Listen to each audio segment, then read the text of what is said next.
Hi guys! Welcome back to my channel. Ayan, namataan natin. Nakasama pala ni Eliza Valdez ng Push Love si Bia De Leon at Denden Lazaro, yung kanyang mga bagong teammate na kanyang mga dating beshi sa Ateneo. Parang banding na din nila. Pero kasama din nila ang ibang Chocomocho team na si Dina Wong, Madi Madaya at marami pang iba. O diyan makikita niyo dyan sa photo.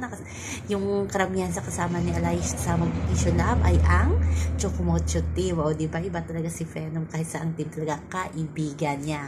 Sa kabilang banda, walang kapaguran ditong si Eliza Valdez.